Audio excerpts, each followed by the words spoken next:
thank you for tuning in. This is actually a fourth section of the CCG 8th China and Globalization Forum, and actually followed the dialogue with former Treasury Secretary Honorary Paulson this morning, and Ambassador Roundtable this morning too, and China-European Roundtable this afternoon. So I hope you all enjoy the forum discussion so far. You are now watching the forum special online program, History at a Turning Point, Pandemic, Ukraine, and the changing relation between China, Europe, and the United States. Dialogue with historian Neil Fuchsen.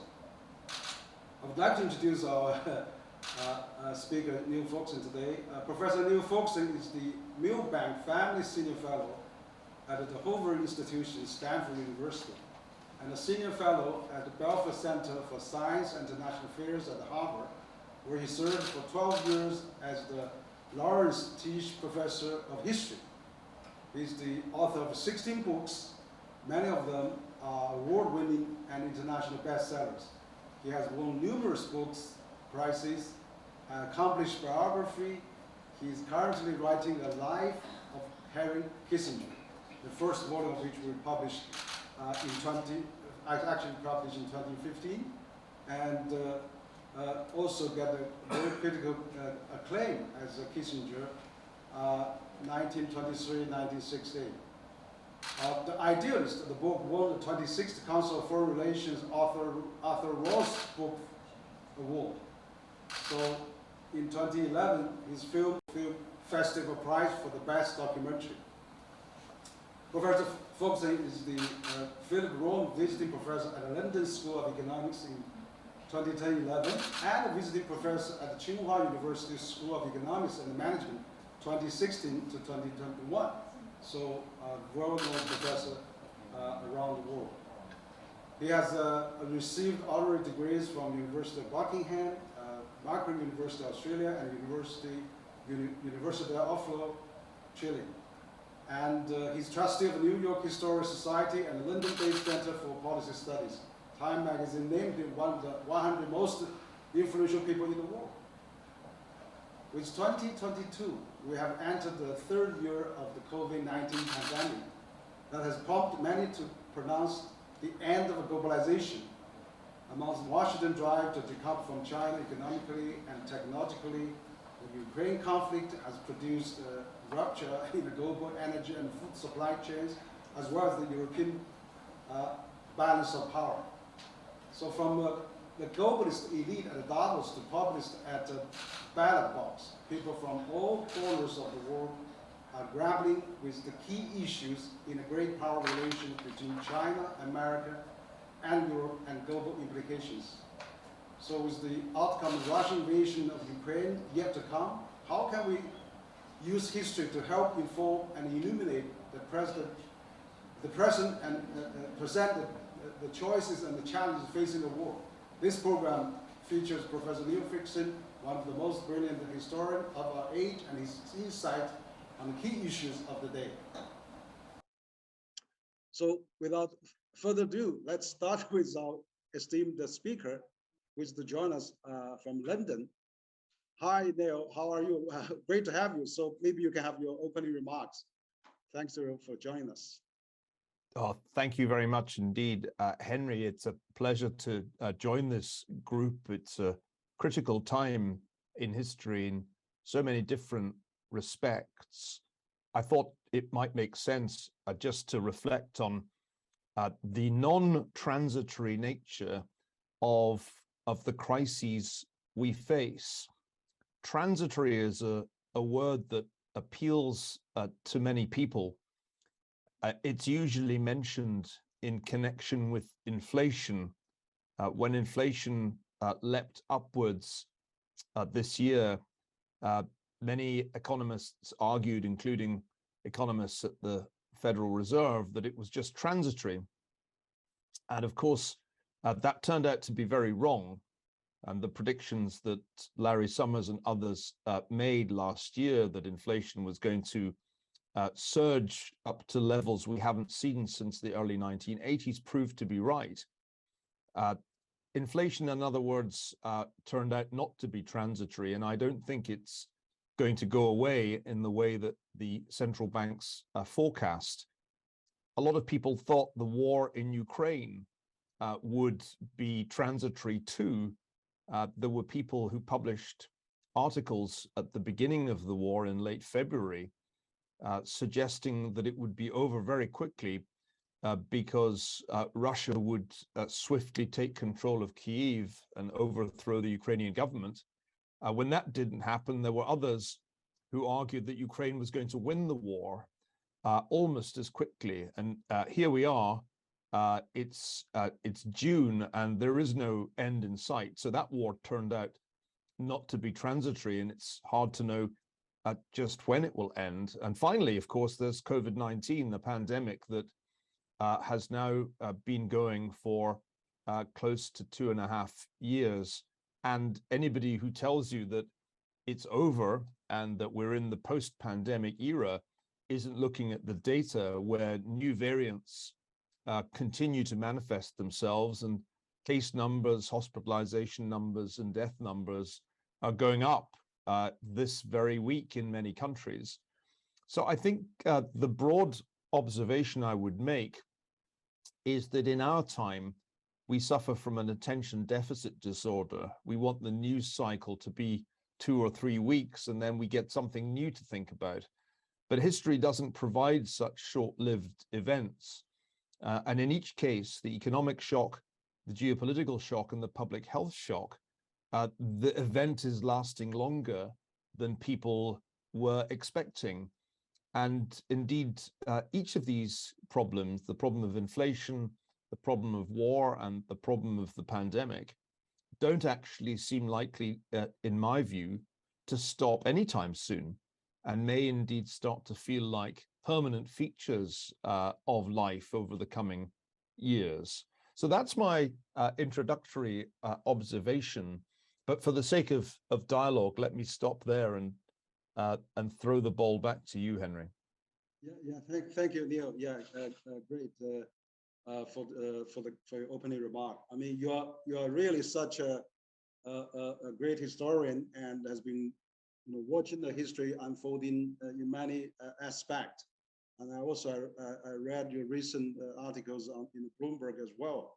But let's maybe still concentrate a bit on this pandemic. And as we know that your latest book, the politics of catastrophe, argues that disasters are often consequences of man-made social and economic factors and of political decisions.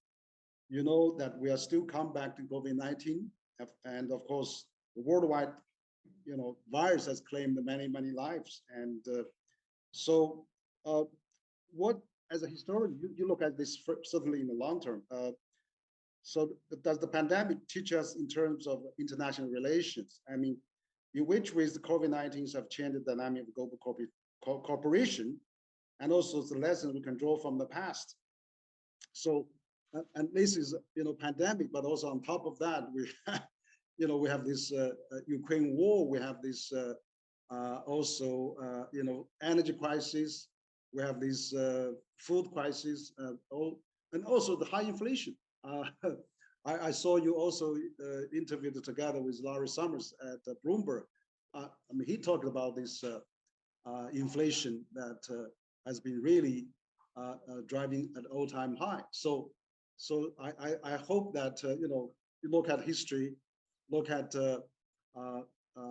what can be unfold in the years to come, and also you mentioned about the Cold War in the past as well. So there are so many factors added up, and we are probably at the crossroads for the mankind.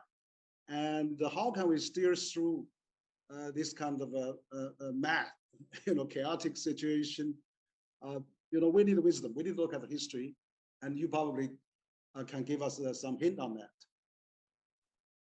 I think the first thing to realize is that one thing leads to another, one crisis leads to another, sometimes to more than one other crisis. And this creates a kind of cascade or avalanche, which takes people by surprise.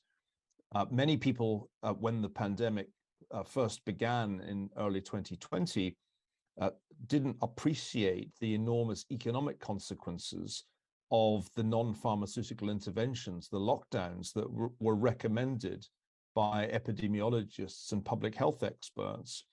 That huge economic shock in early 2020 then led to massive fiscal and monetary measures to offset the costs of lockdowns.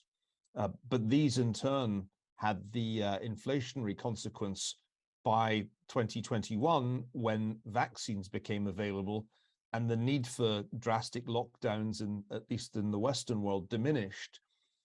Of course, sometimes disasters are unrelated to one another. I don't think one could claim that the Russian invasion of Ukraine was connected in any way to the pandemic.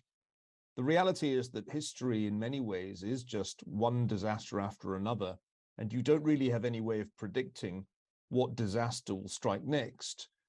Interestingly, many people prior to 2020 thought that the problem of pandemics had been solved. My old friend, the Harvard psychologist Steve Pinker, wrote in his book Enlightenment Now that there really wouldn't be another pandemic because we had got so good at medical science and at public health. And I felt strongly that that was too optimistic a view, and that there was going to be at some point a new kind of respiratory disease, a new kind of virus against which we wouldn't be well protected. Now, compared with the distant past, compared with, for example, the 14th century when the Black Death swept across the Eurasian landmass, we've made tremendous advances, not only in terms of medical science, but in terms of international cooperation between governments, between public health agencies. And much of that progress happened in the 19th and the 20th centuries. It was fitful. Of course, it was far from a perfect system, but the World Health Organization by the late 20th century certainly represented the best achievement in international public health cooperation in all of history.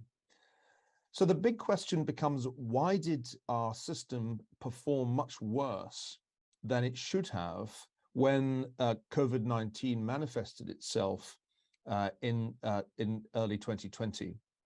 And I don't think we have great answers to that question yet, partly because I don't think there's been a thorough inquiry into the origins of the pandemic, not only in China, but globally. We also don't have, I think, nearly enough of an inquiry into why national public health systems did badly. The American public health system was supposed to be the best prepared in the world for a pandemic, and it turned out to perform really poorly, with in excess of 1 million deaths attributable to COVID. So I think the puzzle of 2020 and 2021 is that our international systems and our national systems did much worse than one would have expected on the eve of the pandemic. And I think it's extremely important that around the world, we really do dig into the causes of this disaster, because clearly this isn't the last pandemic. There'll be, no doubt, in addition to new variants of COVID, there'll be some other form of infectious disease at some point in the foreseeable future. Because in the end, globalization, for all its benefits, created a vulnerability. And that vulnerability was that there had never been more international travel. There had never been such large volumes of people crossing borders at high speeds. And therefore, we were highly vulnerable to any new infectious disease. That, I think, is the big lesson. Thank you, Neil. Yeah, absolutely. I think that how the human beings can work together and really internationally with this dynamic of the flow of the people, unprecedented flow of people, travelers around the world. I mean, this kind of a pandemic and future pandemic really has to be dealt internationally, collectively, with some multilateral a mechanism. That's absolutely important. Now we have the pandemic. I mean, you mentioned that it's really devastating, and also we don't know what's new coming up, and then we haven't found out what's really happened in the past. So we have to really cope for the future uncertainty. But then the world is really at a dangerous phase now. Now we are having this Ukraine-Russian conflict going on. I mean, this is probably a man-made catastrophe, and also this has actually ushering a new era as well. Post and before we were totally different. So, what do you think about this? You call this historical energy. You have actually drawn in your recent article about 1970s, the avalanche of the history. The collapse of the history, and so in terms of this economic and geopolitical shocks that are happening, and it's actually made the world more dangerous. What is your take on the current situation, and what do you see the end of that? I mean, also now, even though Russia is confronting Ukraine, confronting probably indirectly NATO, but then we know that the U.S. government probably is really aiming at China in a larger context, and we see the recent visit of President Biden to Asia, and then set up the IPEF and also Quad and all the systems. So also I saw your article in the Bloomberg talk about Dante, that appeasement. Maybe we should probably look at the wisdom and what has been happened in the Cold War experience of 1950s and the 70s. What hasn't happened in the 1930s and what has happened in the 1970s? You draw a very interesting comparison there, and so maybe you can elaborate about your those ideas, and let Chinese viewers know what is your key message at the Bloomberg article, which is very, very interesting. Well, I think it's important to try to begin by understanding what exactly is happening in Ukraine, because I think a good deal of confusion has arisen. I've been to Ukraine many times. I've visited the country almost every year for the last 10 years. And it's been obvious to me for some time that Ukraine was in a very vulnerable position for two reasons. Firstly, President Vladimir Putin clearly did not accept Ukraine's move westwards, not only with the discussion of potential NATO membership, but also the discussion of European Union membership. In his eyes, Ukraine was a historic part of the Russian Empire, and he consistently questioned the legitimacy of a Ukraine that effectively decoupled from Russia and became integrated into the West. That was why in 2014, Russia annexed Crimea and sent forces into eastern Ukraine to help separatists establish control of Donetsk and Luhansk.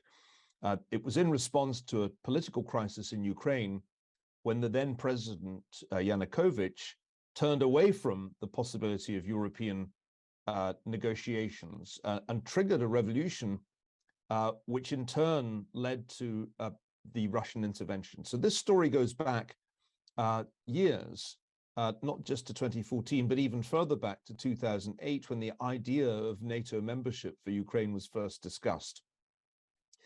At the same time, I think it's clear that the West offered Ukraine the worst of both worlds. It offered the possibility of NATO membership, which clearly was regarded by Russia as unacceptable, but it didn't deliver on that promise. So Ukraine had the prospect of NATO membership, but never. And that was really, I thought, the worst possible combination And I agreed with Henry Kissinger when he argued in 2014 that it would be better to take NATO membership off the table and construct an alternative security arrangement for Ukraine on the basis of neutrality.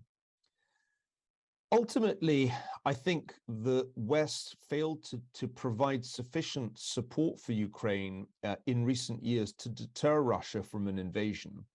There were significant arms shipments to Ukraine, but they fell away after 2018. And it seems to me that one of the lessons here is that if you're not capable of making a country like Ukraine well enough armed to deter an invasion, then an invasion is quite likely to happen. I think now the West, led by the United States, has committed itself to preventing Ukraine from losing the war, but it's not clear to me what exactly that looks like. We have now entered a new phase of the war. Russia failed to capture the capital, Kyiv, and is now engaged in a war of attrition in the Donbas region. But from where I'm sitting, it looks as if Russia is winning that war, partly because of the very heavy casualties that Ukraine is suffering in this artillery war of attrition. So I think there's a very urgent need to think of ways to end this conflict before Ukraine is permanently and seriously damaged as an economy.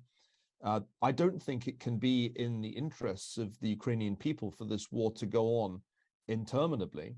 And unfortunately, there's every sign, at least from where I'm sitting, that the war can drag on through the summer and even into the autumn and winter, at which point Russia's leverage over the European countries grows because the full cost of sanctions, the full cost of cutting off Russian gas and oil from Europe will become apparent when winter comes. The last thing I want to focus on, though, is the role of China in this crisis, which I think is crucial in two ways.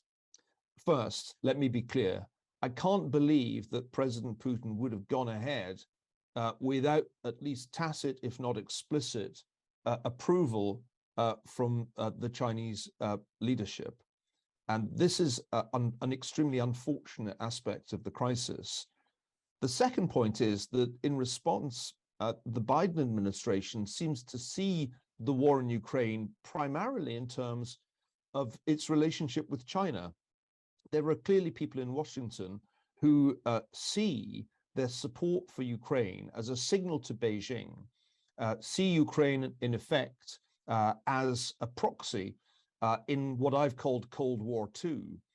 And the goal of US policy in the eyes of at least some members of the administration is to deter China from taking military action with respect to Taiwan.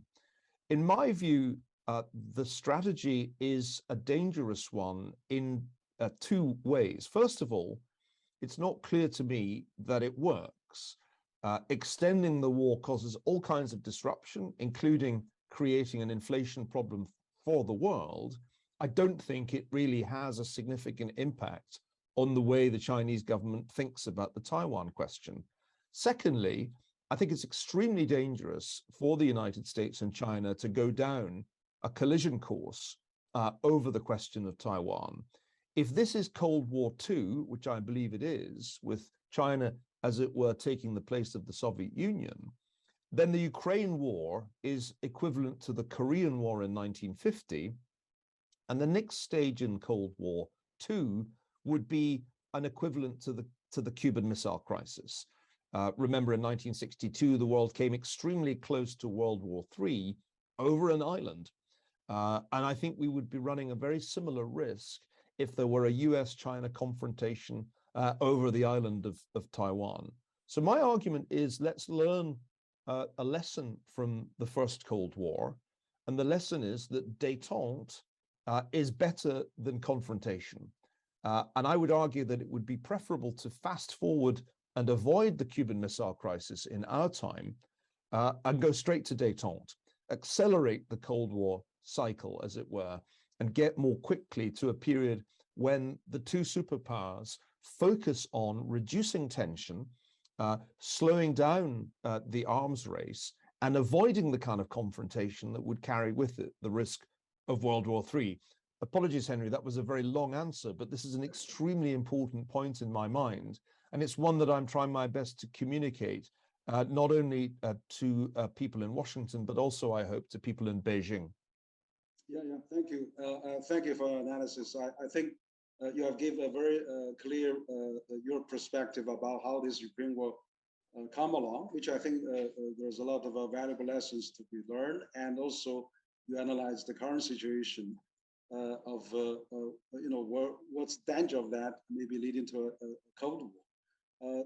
I have one disagreement is that I'm not sure that the Chinese leadership would probably know this beforehand, because at that time when President Biden and President Xi had a virtual summit, we had all the good words from President Biden, but the moment he went back, he said they're going to boycott the Beijing Olympic.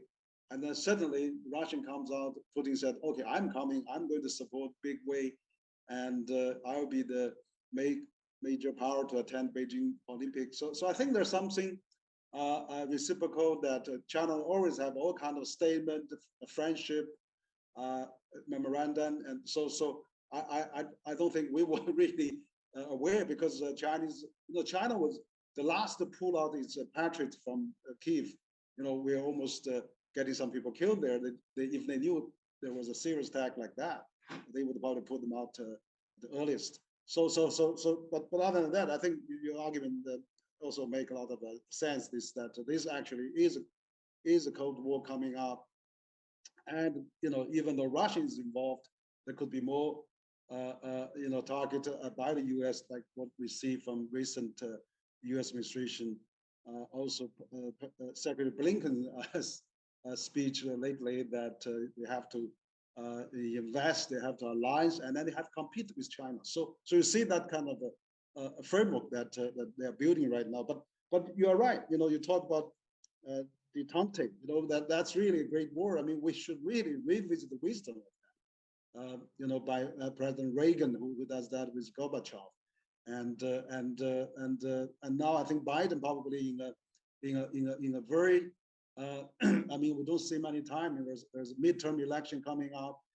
Democrats probably is facing a huge challenge, may lose both majorities, and also that this China tariff has contributed significantly to the the U.S. inflation. According to some think tank, it could be probably cost 2 to 3%. So this trade war doesn't really make sense. And you are right. Taiwan is really a hot spot probably if we're not careful. And as you said, the Cuba Missile Crisis almost lead us to the Third World War.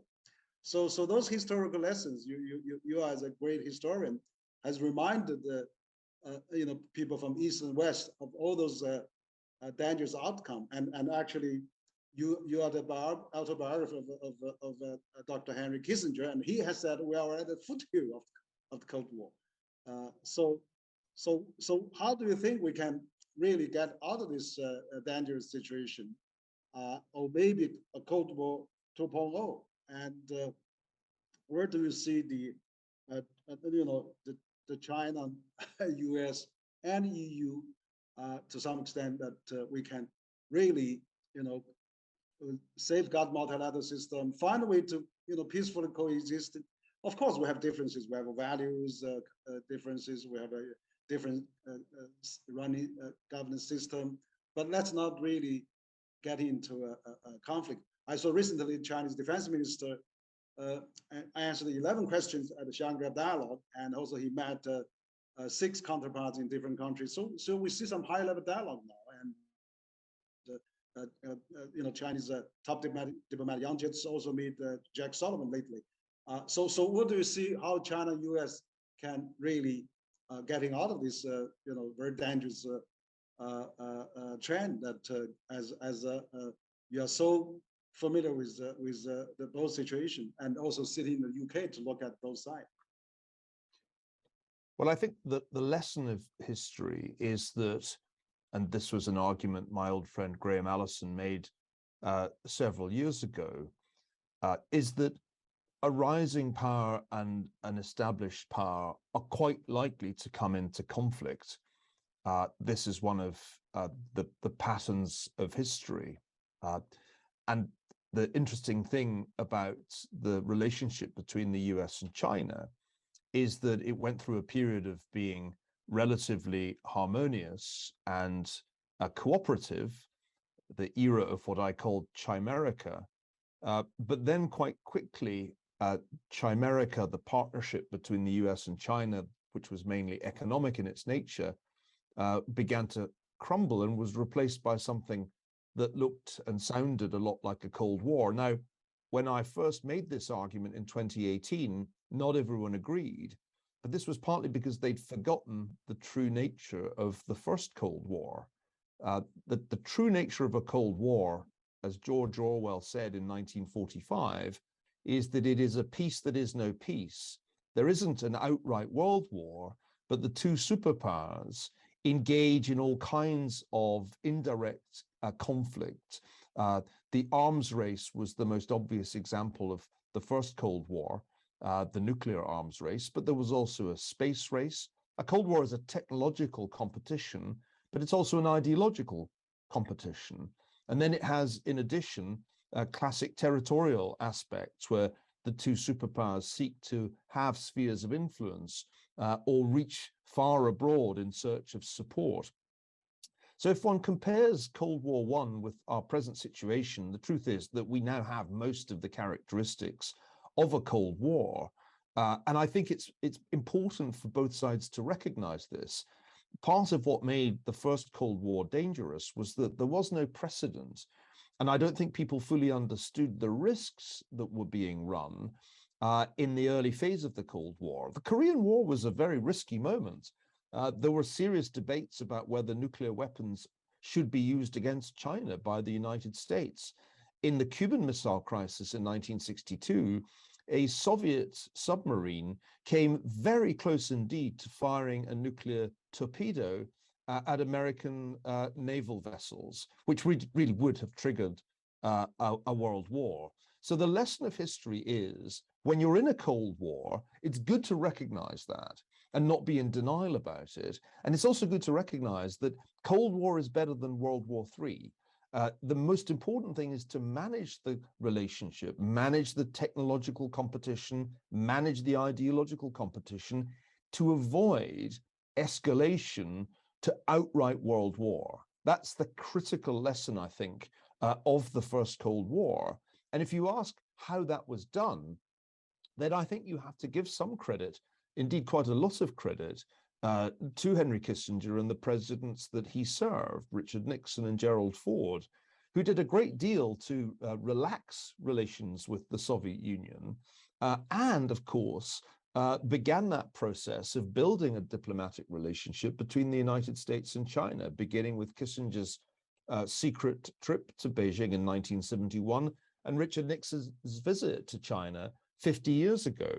Now, from my vantage point, I would far rather that we tried to revive some of that spirit of détente, the term that was used in the 1970s, because it seems to me that the alternative is an increasingly competitive, combative, and ultimately conflict-oriented relationship, which will have more than one flashpoint. It's not just about Taiwan, it's also about the South China Sea. Listening to Antony Blinken's recent speech, almost every issue was mentioned in that speech, including Hong Kong and Xinjiang. The administration seems to be on a collision course. And unfortunately, one hears somewhat similar rhetoric from the Chinese side. My message to both sides is you really do not want to replay the Cuban Missile Crisis over Taiwan. Nobody would benefit from such a risky escalation. Far more important, I think, at this point, to seek a new era of détente and to revive the kind of communications, the kind of strategic dialogue that the US and China used to have. Let me add one more point.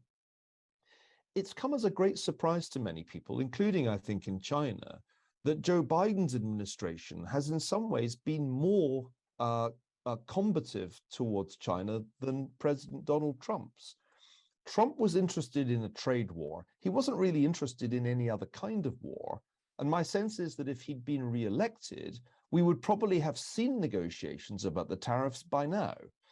Ironically, Joe Biden ran against Trump, partly arguing that he would be tougher on China than Trump. And he's followed through since being inaugurated by pursuing a policy that I think authentically is tougher. Why the Democratic Party wants to persist with Donald Trump's tariffs has never been clear to me, because they opposed them at the time that they were being imposed. So there's something a little odd here about the way in which the US administration is proceeding. And considering the inflation problem that the Biden administration faces, it would seem to me perfectly obvious that a smart step in the right direction would be to start discussing how to reduce the tariffs and bring to an end a trade war that, it must be said, did not achieve terribly much, even in its own terms. Yeah, absolutely, Neil. Actually, so you gave a very good analysis about this Cold War danger that we've been seeing more and more now. And you're right. I mean, many people in China felt that when President Biden comes up, and maybe we should have a little relax, since he's an old friend of President Xi, and the many meals and meetings they had together. He understands China and also all the previous visits he's been quite a number of times. But at the end, it seems that was not the case. I mean, he's even more systematically containing China, and also encroach China and encircle China and things like that. So that really made people wondering what's going on. And you mentioned about this history. Historical lessons. I mean, we probably really should visit the wisdom of Dr. Kissinger, President Nixon. You're right. This is the 50 years anniversary of Nixon visit to China, and we just, recently had another televised event about Kissinger's 99th birthday with Chinese and also American top diplomats and think tankers. So I think that can we have some realistic view? Because I think China and the US, being the number one and number two largest economy in the world, has a moral responsibility. I've been discussing with Graham Allison a few times on similar dialogue, and Joseph Nye and many of Larry Summers. I mean, they all felt we shouldn't have a Cold War. Nobody wants decoupling. They were saying, yeah, we have a, competition. We have also cooperation. That's competition, or cooperative rivalry. Use Graham's word. So can we, China, US, can we really get into that kind of situation? Because you mentioned about Chairman a few years ago, that was a very popular name. 300 million migrant workers married with 300 million consumers in the US. Let's put this intertwined ecosystem that really seems to carry it on forever. But then unfortunately things starting to change. So how can we really get back? Because the world is really facing all the difficulties, dangers. We're probably going to have a famine with all the food prices going up, and China's energy is 70% dependent on the import. I mean, with this oil price at all-time high. So we really want to see China and US get along, manageable.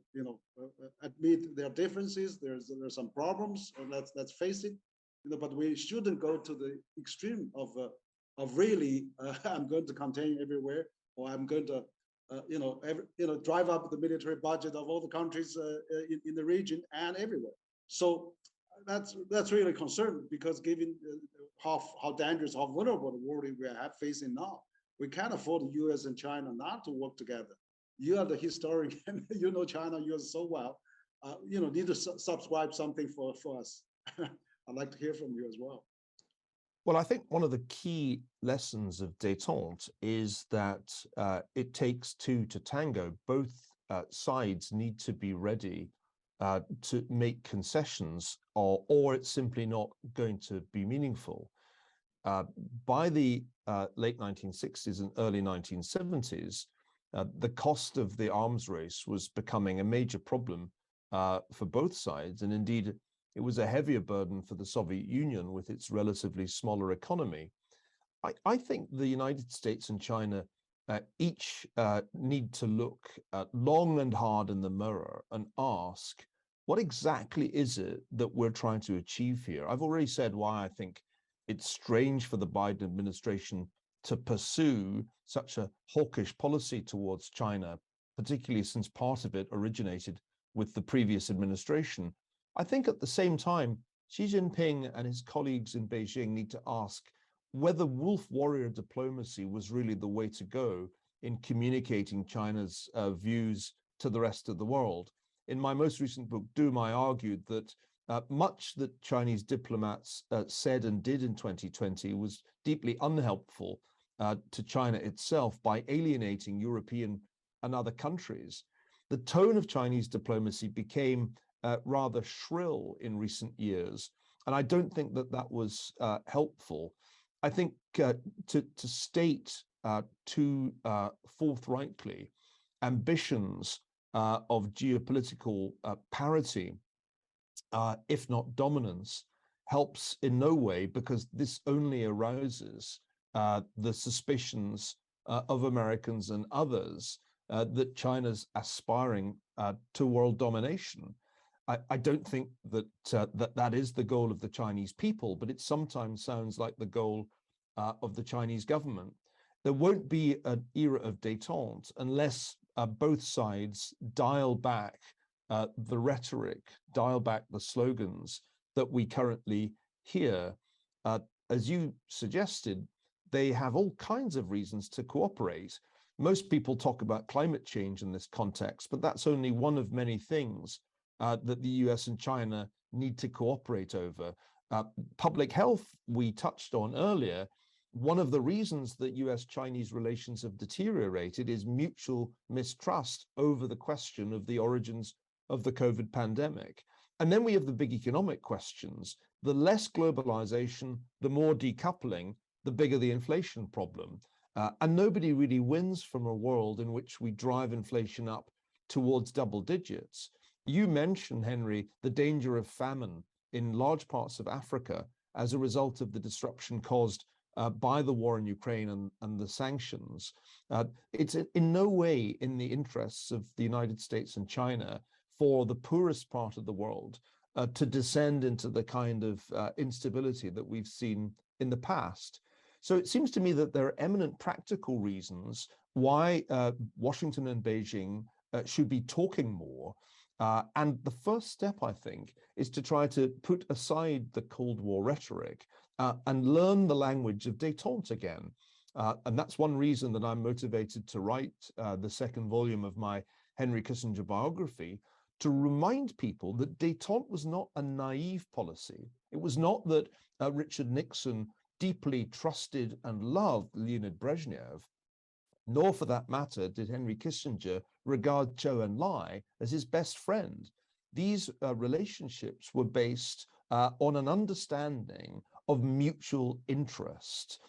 And I think that should be the basis of a new era of détente. As I said, it must be preferable for the two sides to talk about their common interests than for them to use high-flown rhetoric and armaments programs to move us down the road towards a confrontation over Taiwan. And let me remind those listening that when my good friends Robert Blackwell and Philip Zelikow studied the issue of what a conflict over Taiwan would look like in a recent paper for the Council on Foreign Relations, one of the obvious points that they made was this would be absolutely economically disastrous, quite apart from the disastrous military damage that would arise. So I think it must be the case that both sides need to change their attitudes before we get ourselves back into such a perilous situation as the world found itself in back in 1962 over Cuba. Thanks, Neil. I think that is really a good advice. Let's really get together, talk about it, I think also probably pandemic has accelerated this kind of isolation, mistrust, and less communication dialogue. Hopefully, you know, now we're going to have G20 later this year. I heard the Indonesian ambassador mention this morning that you know, the G20 will probably will have very successful tendency. So we hope that you know, this this top leaders meeting would really reach something. And but you're right. I think, you know, every country has its own views, and sometimes how we can really get this third party, international organizations, multilateral system to really, you know, glue things together, glue countries together, is really, we need to really upgrade and also reinforce the global system. I mean, the global governance is probably falling apart now, and after, you know, the war and famine and, you know, pandemic and all those crises. So the Chinese economy is also facing a lot of challenges with the COVID reoccurrence, and the US is having this historical high, probably since 90s, the inflation, stagnation. We have so many headaches at home. That's not really busy with all the things outside. And so before we, you know, really think hard on this thing, one of the things I'm wondering all the time is that because China, you know, has a different system. China has a 5,000 years history and culture. You know, they always practice some kind of collectivism. There's always seniority, family values, education, hardworking, and things like that. Whereas I think Western culture, there's a Renaissance, there's individualism, there's you know, all those freedom, you know, has been highly emphasized. So you think that from historical point of view, can you know, different values, different system, in the end they can somehow really at least not converge, but at least they are peacefully coexisted. I was talking to Joseph Nye. He telling me maybe by 2035 or another 2040, you know, we're okay. China is China. I mean, it's, you know, is a fact. We have to accept. You know, if China is lifting 800 million people, representing 70% of global reduction, if China is also contribute over 1/3 of global GDP growth, become the largest trading nation with 130 countries, you know, somehow, you know, even though China have a little different system, can the West in the end accept that? And or maybe we find a way to, you know, recognize each other, not just as a country, but maybe the way of life and the way of governance. So there's a bit of more philosophical question there, you know, maybe to ask you in the end, I hope. Well, I think the lesson of the first Cold War is that in order for there to be détente, there has to be a kind of mutual tolerance of difference in domestic political institutions. That there shouldn't be an aspiration on one side to make the entire world in its own image. Ultimately, each side thinks it has a superior system or it has the appropriate system for its own conditions. I think that's the starting point for détente. One focuses on the international interests and leaves domestic politics pretty much off the table. The only reason that you end up with arguments about domestic politics, I think, is if one side believes that the other side is engaged in espionage or other activities that, in fact, intrude into the domestic politics, into the realm of its adversary. So I think there's a fairly clear way forward. I don't think it's likely that Americans will stop criticizing the ways in which Hong Kong's new national security law operates, or the ways in which the Uyghur population is treated in Xinjiang. I'm sure we'll continue to disagree about the status of Taiwan. Those things, I think, are not going to change. But it seems to me we could learn from 1972 how to agree to disagree. That was the essence of how Kissinger and Zhou Enlai dealt with the problem of Taiwan, ushering in half a century of what became known as strategic ambiguity. It seems to me one of the worst ideas of the last few years in the United States was to get rid of strategic ambiguity. And when Richard Haass first suggested that in 2020, I was quite shocked, because it seems to me it's worked pretty well. Why change something that has stood the test of 5 decades? Philosophically, I think each of the two superpowers has a completely different approach to politics, which is historically based. We should accept that each system has its problems. Nobody could pretend that American democracy has worked with perfect smoothness in the last few years, but nor could anybody claim that the Chinese Communist Party has done an awesome and perfect job of governance in China. Both countries have problems. In the United States, we have the highest inflation since 1982. In China, the lowest growth really since the 1970s. So I think both sides have reasons to be conscious of their own shortcomings. Nobody can claim to be perfect in this debate. But as I said, the most important thing in foreign relations is not to criticize the domestic politics of the other side. The most important thing is to find common ground on those international, those global issues that are most urgently needing to be addressed. And I've already mentioned the key ones. Normally people put climate change first. Somebody might put public health first. But in my view, the one obvious lesson of the war in Ukraine is that war is the biggest disaster. War is the disaster you want to avoid. That's the thing that shortens lives most ruthlessly and causes the worst damage and disruption. So the top priority for US-China relations has to be, face it, we're in a Cold War. Let's make sure it doesn't turn into World War III. And there are some extremely important lessons we can learn from the era of détente in that regard. Yes, that's a great message there. I think détente would be really good to revisit, particularly the wisdom of Dr. Henry Kissinger and President Nixon, as also we are celebrating the 50 years anniversary of Nixon's visit to China. But maybe finally, as a second time you're writing the autobiography for Dr. Henry Kissinger. I mean, he's a brilliant figure in the 20th and 21st century. We saw him just celebrate his 99th birthday. Incredible. He's so clear-minded. Perhaps you can tell us a bit about how you go about this book and what can we expect, and why is your book coming out? And we can do I'm sure it will be a bestseller in China by then. And so maybe you can disclose a little bit what we are working on and what we can expect.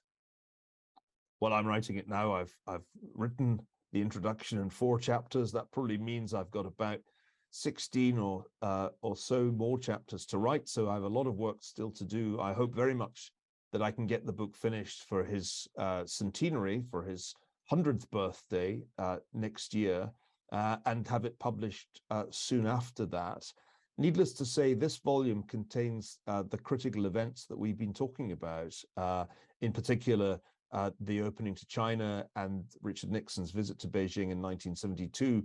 So I think from the point of view of US-China relations, it really repays a return to the primary sources. I'm working my way through tens of thousands of documents from the period, trying to piece together the origins of the improved relations with between the United States and China. And I'm hoping that the publication of the book will remind people of just why it happened and how important it has been for the United States and China to have a relationship, to be in dialogue with one another.